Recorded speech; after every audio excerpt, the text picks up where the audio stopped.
little background on my story. Before the age of 2, my mom got addicted to drugs and alcohol, and I was in foster care for the first time before the age of 2. And all the way up to the age of 9, I was in and out of foster care for a few months to a year. I don't really know the details perfectly, but I was in and out of foster care, just back and forth. Every time it was mainly the same reason. My mom was addicted to drugs again, or she never really got off of them, but she would get straightened up enough that I could come back and stay with her. But then she'd mess up again, I'd go back. At the age of 9, we moved to Arkansas. We were living in Kentucky. I don't know where at in Kentucky, but we were living in Kentucky. And we moved to Arkansas, and within a few months to maybe a few weeks to a few months at the most, I didn't see my mom but maybe 3 or 4 times. She would drop me off at random people's houses and leave, and I wouldn't see her for a while. Well, I went into foster care not long after that, and from that time I was in all kinds of different homes, from Helena to DeWitt to Forest City, just all kinds of different homes and all kinds of different schools. Well, Richie and Janine, they were going through foster care classes, and I guess they decided they wanted to adopt. Well, I was living in DeWitt at the time, and for about 3 or 4 weeks, I'd come and I'd spend the weekend with them, and I came to church here with them, and then about 4 weeks later, I moved in with them, and that was on Valentine's Day. I moved in with them, and I had to stay 6 months, and they adopted me on August 28th, 2013, and I've been with them since. I ain't really got nowhere else to go.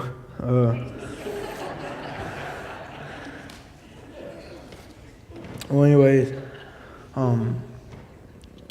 when me and Dustin started talking about it, and then whenever he asked me if I'd preach on Wednesday night, he asked me what I'd preach over, and I told him probably,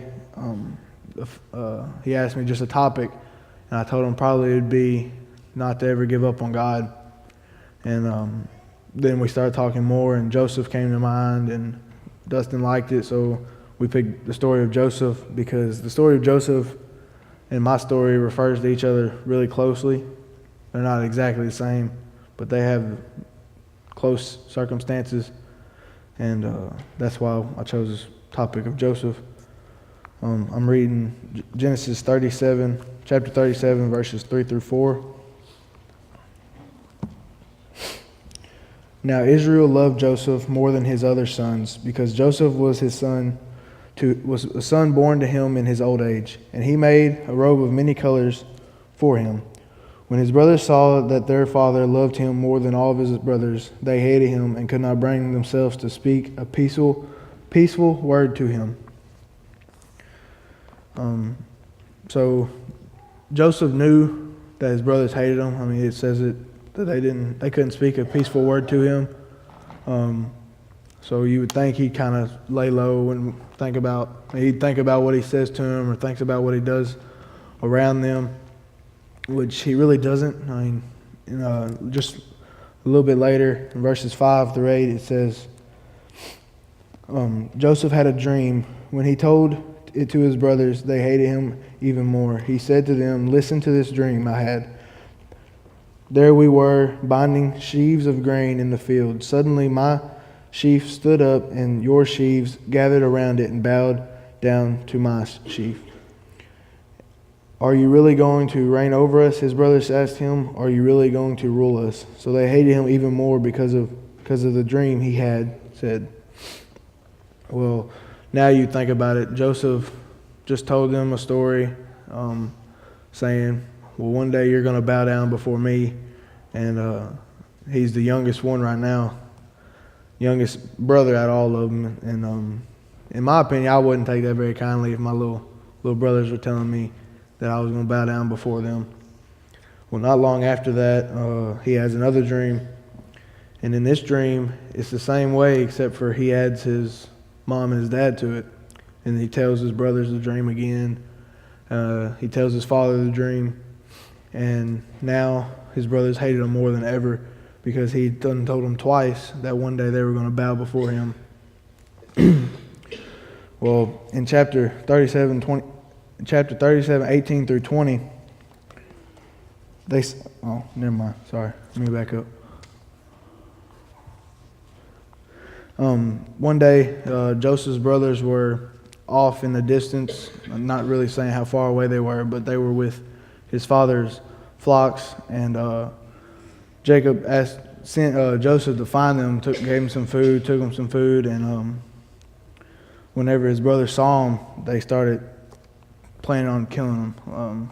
It's kind of crazy in my opinion, but that's what they did. They hated him so much they were planning on killing him. 18 through 20, it says, "They saw him in the distance, and before he reached them, they plotted to kill him. They said to one another, 'Here comes the dreamer. Come on, let's kill him and throw him into one of the pits. We can say that a vicious animal ate him. Then we'll see what becomes of his dreams.'"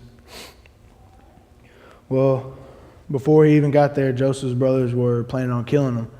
But Joseph had one brother, Reuben, who was, he was like, "No, don't kill him. It's a brother.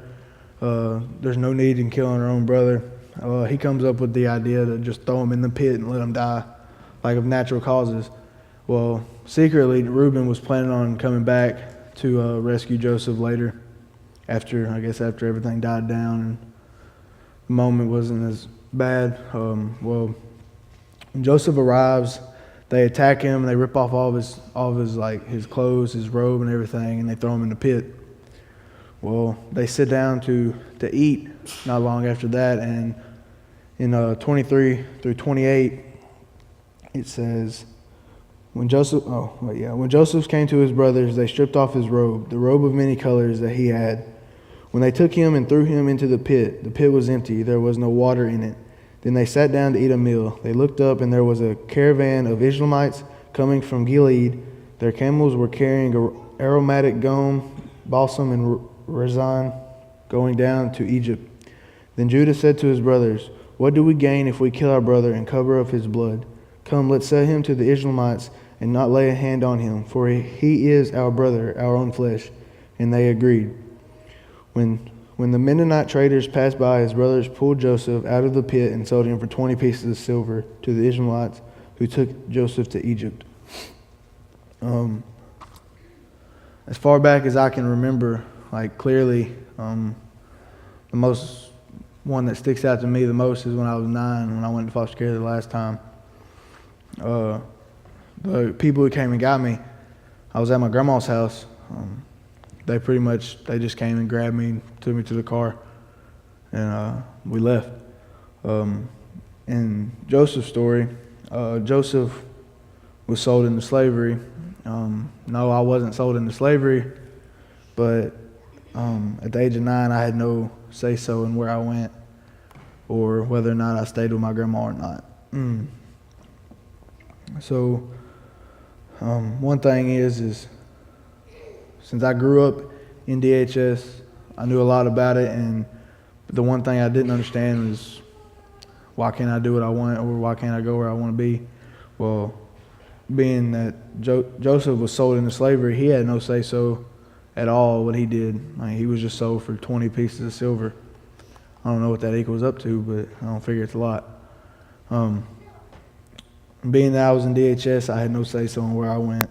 So that's one thing that sticks out to me between mine and Joseph's story, is we both were put in a circumstance where we had no clue what was going to happen, or why we were there, or what was going to happen afterwards, or if we were ever going to get home.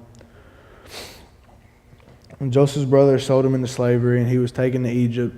And when he got there, Potiphar, he went to Potiphar's house, and he was Potiphar's slave. He was doing his work, whatever he needed to do, whatever Potiphar told him to do.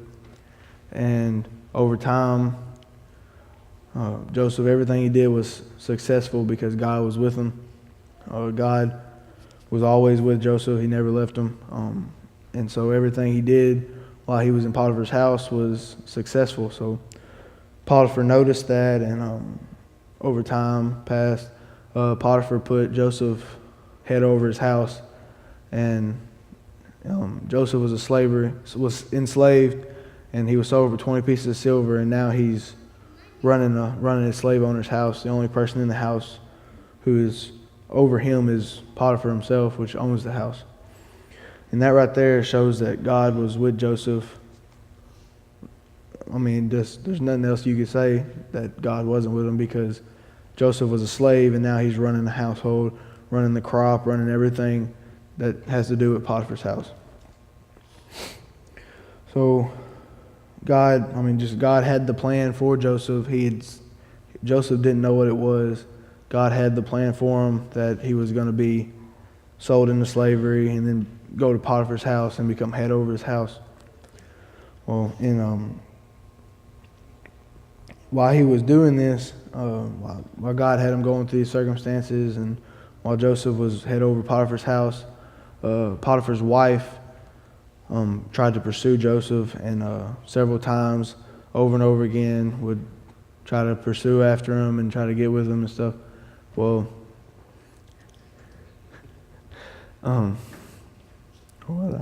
okay.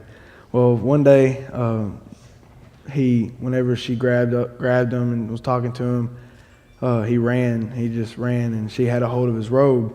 Well, when he ran off, his robe came off, and she had his robe in her hand, and she took the robe, held on to it, kept it, and whenever Potiphar came home, in 13 through 20 of chapter 39, she had made up this entire lie about what Joseph had actually done, but it wasn't true. Verse 13. When she saw that he had left his garment with her and had ran outside, she called the household servants. "Look," she said to them, "my husband brought a Hebrew man to make a fool of us. He came to me so he could sleep with me, and I screamed as loud as I could. When he heard me screaming for help, he left his garment with me and ran outside." She put Joseph's garment beside her until his master came home. Then she told him the same story. "The Hebrew slave you have brought to us came to make a fool of me. But when I screamed for help, he left his garment with me and ran outside." After his master heard this story, his wife had told him, "These are the things your slave did to me." He was furious. He had him thrown into prison where the king's prisoners were confined, so Joseph was there in prison. So Joseph went through three things that's pretty bad in my opinion.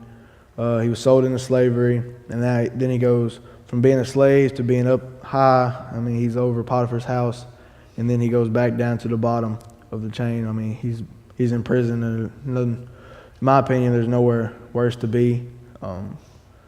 He was in prison for something he didn't do. It wasn't true. Well, God was still with Joseph. God never left Joseph, and Joseph was doing great. I mean, he had everything. Everything he did was successful while he was in prison. And the prison guards noticed that Joseph was doing successful things and nothing bad was happening to him. So the guards put Joseph in charge of every other prisoner in the prison. And that's kind of cool to me, because Joseph was a prisoner and he was in charge of the prisoners. And that also that's another point that shows that God was with Joseph and was always with Joseph and had a plan for Joseph.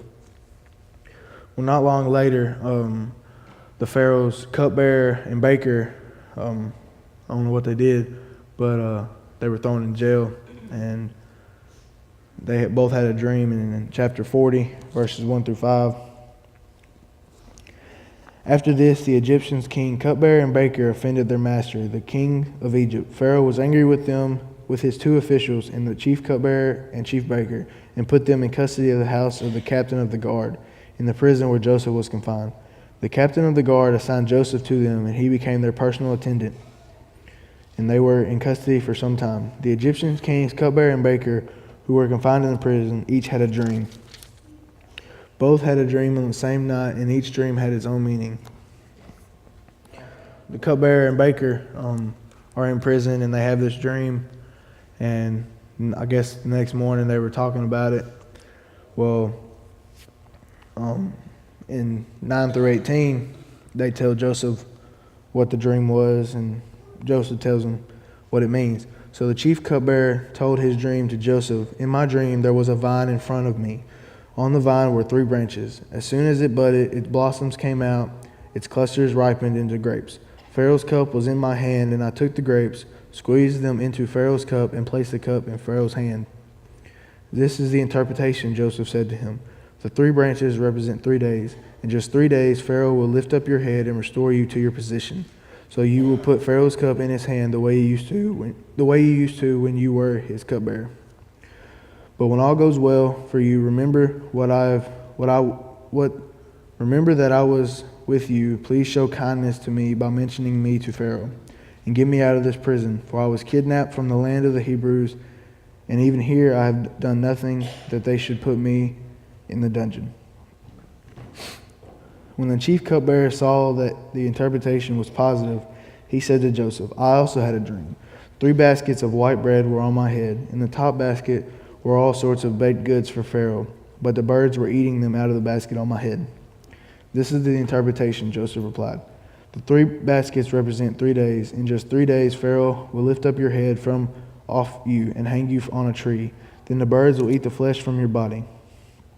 On the 3rd day, which was Pharaoh's birthday, he gave a feast for all of his servants. He lifted up his head of the chief cupbearer and chief baker. Pharaoh restored the chief cupbearer to his position as cupbearer and placed the cup in Pharaoh's hand.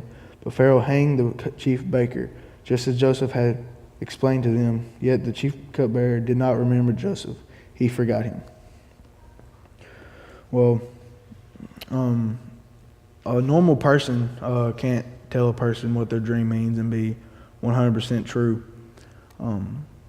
So that right there is another point that I saw, that God was with Joseph, and God had a plan for Joseph, and it might have been a rough plan, but God had a plan for Joseph, and God just showed Joseph what it meant, and showed Joseph how to tell the cupbearer and baker what it meant, and gave him the opportunity to tell him. Well, not long later, Pharaoh has a dream, and when Pharaoh has a dream, his dream is a lot different than the cupbearer and baker's. Let's see here. Yeah. In verses 41-16, Joseph says that God told him what the dreams meant and gave full credit to God. And, oh wait, never mind. Back up, sorry. In 41, 1 through 13, 2 years later, Pharaoh had a dream. He was standing beside the Nile when 7 healthy-looking, well-fed cows came up from the Nile and began to graze among the reeds. After that, 7 other cows, sickly and thin, came up from the Nile and stood beside the cows along the bank of the Nile. The sickly, thin cows ate the healthy, well-fed cows. Then Pharaoh woke up. He fell asleep and dreamed a second time. 7 heads of grain, plump and ripe, came up on one stalk. After then, 7 heads of grain, thin and scorched by the east wind, sprouted up. The thin heads of grain swallowed up the 7 plump, ripe ones. The Pharaoh woke up, and it was only a dream. The morning came, and he was troubled, so he summoned all the magicians of Egypt and all its wise men. The Pharaoh told his dream to them. None of them could interpret the dream. Then the chief cupbearer said to the Pharaoh, Today I remember my faults. Pharaoh had been angry with his servants, and he put me and the chief baker in custody of the captain of the guard. He and I had a dream on the same night. Each dream had its own meaning. Now a young Hebrew slave of the captain of the guard was with us there. We told him our dreams. He interpreted our dreams for us, and each had its own interpretation. It turned out just the way he interpreted them to us. I was restored to my position, and the other man was hanged. The Pharaoh sent for Joseph, and they quickly brought him from the dungeon. He shaved, changed his clothes, and went to Pharaoh. Well, not long after that, never mind. Joseph is now, he went from being in jail, and now he's out of jail, and he's with the Pharaoh, and the Pharaoh tells him his dream, and the Pharaoh's just, no one the Pharaoh summoned could tell him what the dream meant, and Pharaoh tells Joseph the dream, and Joseph tells him what it means. And when Joseph tells him what it means, he tells the Pharaoh that there's going to be 7 years of prosperity, and all the crops are going to be great, and everything's going to happen exactly how you want it to happen. And then after that, there's going to be 7 years of famine and drought, and everything's going to be exactly what you don't want it to be.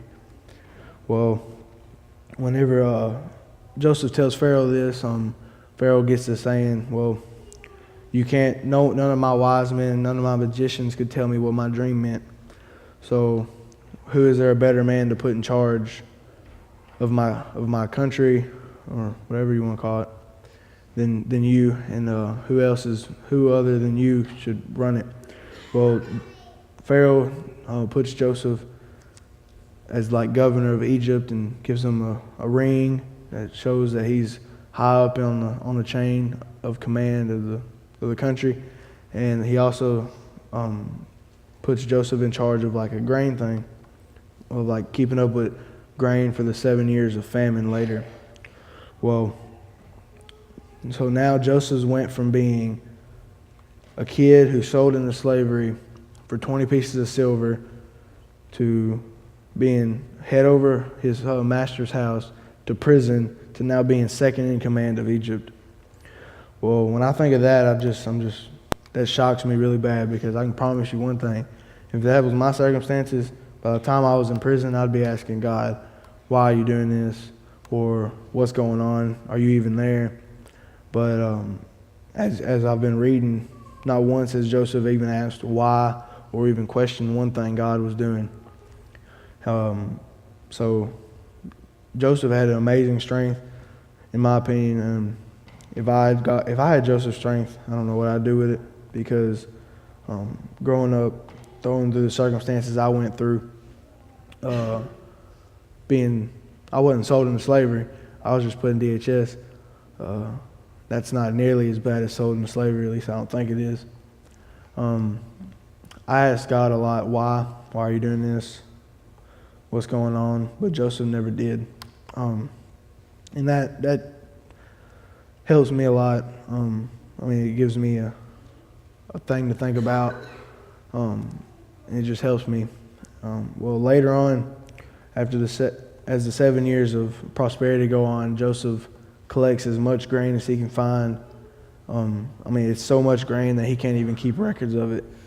And I don't know how high they could count back then, but that's a lot of grain. So the 7 years pass by, and now the 7 years of famine start. And when the 7 years of famine start, Joseph has saved up so much grain. It's probably unreal how much it really was. It doesn't say exactly how much he has. It just says that it was so much that he couldn't keep records of it. So the 7 years of famine start, and if you go back and look, all the things Joseph went through have led up to this one moment. And this one moment was salvation for Egypt and whoever was around Egypt, all the people in Egypt. Because if God would have never allowed Joseph into the one spot where he was sold into slavery, where his brothers attacked him and threw him in a pit and sold him for 20 pieces of silver. If God wouldn't allowed him to be in that one situation, then who knows if the rest of the situations would have fell in hand. And so God had a plan from the very beginning. In my opinion, his plan was rough for Joseph, because that's some hard stuff to go through, slavery. And DHS wasn't slavery, but it has a lot of similar things. Like one day you can be somewhere, and one day you're somewhere else. I could go to sleep in one home one night, and the next morning, if the family didn't want me there, I had to pack my bags and go sit in an office somewhere for 6 or 7 hours until they found a home. No telling how many counties over, no different school, different people, people I didn't know. But God allowed that one circumstance from the beginning of Joseph's story to lead to the part where Joseph he's second in command of Egypt, and he's saving Egypt from famine, because God allowed him to go through the circumstances to make him a stronger man and to give him a reason to save Egypt. And he allowed Joseph there to save Egypt. God put me through my circumstances because for salvation, the same reason he put Joseph through it. It was my salvation, and my mom's salvation. Also, because if I'd have never been put in DHS, maybe not the first time, but definitely when I was 9, the last time, I'd probably either be dead or somewhere out on the streets, on drugs, alcohol, probably not be in school. So God saved me from a life of drugs and alcohol and all that, but he put me through rough situations, or he allowed me to go through rough situations to lead me to a point where I had nowhere to turn but to him. Last year at camp, I trusted the Lord, and before that, I always asked, is the God even real? Why does God even love anyone? Because he allows a kid to go through the circumstances I went through, not being with my mom or my brothers. My dad was never around, so that really didn't change. But he put me through the circumstances, and in my mind, I couldn't comprehend the fact that it was leading up to a point later in life that I had nowhere to go but to him. I asked questions all the time, like, do I even need God? And I was to the point where if I died, I didn't care if I went to hell because I didn't want God, because he put me through things that I didn't like, and I didn't want to go through. But I didn't know that he had a complete plan for me from the day I was born to tonight, tomorrow, and just later on in life. His plan for me was salvation because, like I said earlier, if it wouldn't have been for that day when I went into foster care in 9th grade, or at 9 years old, not 9th grade, I don't know for sure, but I don't feel like I'd be saved, because I would have never had the opportunity to go to that student life camp last year and the one before that. I wouldn't be at this church. I wouldn't be with Richie and Janine. Probably wouldn't ever even been in a church, honestly, because as far back as I remember, I don't even know anything about church until I went into foster care. The main reason that I like the story of Joseph is, one thing is I know the story really good. When I first got into DHS, I had a comic book Bible, and I would sit in like the back row of the church with the foster family, and I would read the story of Joseph. I read it every Sunday in this comic book Bible. It was like really action-packed, and I loved it. And that was the only thing I knew about the Bible at the time. But until Dustin asked me to make a lesson, sermon, whatever you want to call it. And when I used the story of Joseph, I never really noticed that we were so closely tied together. I just read it because it was cool. I liked it. And it was probably the only book I actually read. And then when I started reading it and studying it for this lesson, I realized that we had a really close life. It wasn't exactly the same, but it had meanings of the same. Like, he was in slavery, I was in DHS, but it all led up to one moment. And it led up to tonight, or not tonight, but that night at camp, whenever they were singing a song, He is my refuge. And I never heard the song before, but the song really spoke to me, and I realized that I was wrong for questioning everything God put me through or allowed me to go through, because I don't think he puts you through circumstances that are bad, because He's not that kind of God. Yes, He'll allow you to if it's for the better good, but He has a plan for you. He had my plan written down way before I was born, and I realize that now. I didn't realize it before. I always wondered why He allowed me to go through that situations. And I know a lot of people would probably think, well, I don't know why he even believes in God. I mean, I know nobody here would, but since Wednesday before when I said this sermon to the youth group, I've thought about it a lot, and I feel like a lot of people would have never even trusted in God if they went through the things I went through. I don't know that for sure, but I feel like it would. And I thank God now for everything I went through, because He even allowed my circumstances. My mom's in prison now. I don't know when she gets out, but I know I'll be like probably 30 years old. My salvation, it didn't lead her to salvation, but my mom's circumstances with drugs and alcohol put her in prison. And I know that's not a good thing, but I'm thankful for it, because she is my mom. I love her. And if she wouldn't be in prison, she'd probably be dead. But she's trusted in the Lord now. She reads her Bible as much as I know she does. We talk a lot. She's a Christian now. I guess she's repentant for everything she's done in the past, and I'm thankful for that. Her salvation, her past led to her salvation, and my past led to my salvation. And my past can't change. There's nothing in my past that can change. I don't think God is going to rewind time and change anything. But my past is difficult. Sometimes it's not difficult for me to talk about, really. But it just sticks there a lot. I think about it a lot. And the things that I've read here lately in the book of Joseph, or in the story of Joseph, and the things I've thought about since I've trusted in the Lord have eased a lot of pain in the past. Like, I never blamed my mom for anything. I always thought DHS was the problem, or thought God was the problem. That's why I was where I was at.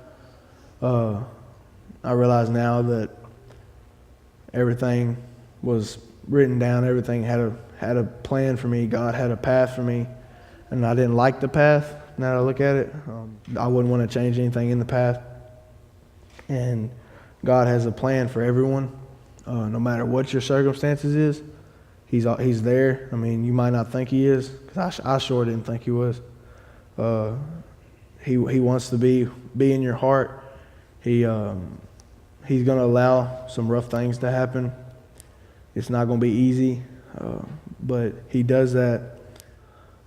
Once you have nowhere else to turn, you really can't do anything but turn to God. And I feel like that's where I was at. I could have turned a different direction, but I didn't have anywhere else to go. It was just going to keep ending up at the same point. And God has a plan for everybody. Everybody in this room, everybody on earth, really. And His plan might be a little different than yours, but He has the correct plan, and He wants to be in your heart to allow the path that you're going down to be easier, no matter what it is. If He's in your heart, if you're trusting in Him and allowing Him to take you whichever direction He wants to go, it'll be a lot easier. Because it's a lot easier for me to think about my past now, that I trust in the Lord, and everything I do is because of Him. I'm breathing because of Him, and I thank God for that. And He wants to be in y'all's hearts. He wants to be in everybody's hearts. And if you just open up your heart and let Him in and talk to Him, sometimes you don't want to talk to other people about your problems. You can talk to God. I don't think He's going to tell anybody. So the main reason I chose this topic is because Joseph never questioned anything God did. He never once wondered why, never once asked why. But he knew, I don't think he knew God had a plan for him to be second in command of Egypt, but he knew that God was the correct thing. And I look at that gives me strength, because I never thought God would have I never thought ever that I'd be up here talking in front of a church, or in front of a youth group. But the things God allows me to go through led me to this point. And if anyone doesn't have God in their heart or struggling with anything from the past or any circumstances going on right now, the best thing to do, and for me, the best thing to help me was just to talk to God and trust God, allow Him into your heart, allow Him to take you down the path He wants to go down, because overall His path is going to be the best one, because it's His path or hell. And I thank God for everything He's done for me, and I hope that everyone is here tonight that will trust in the Lord and allow Him into your heart, allow Him down the path that you want to go down.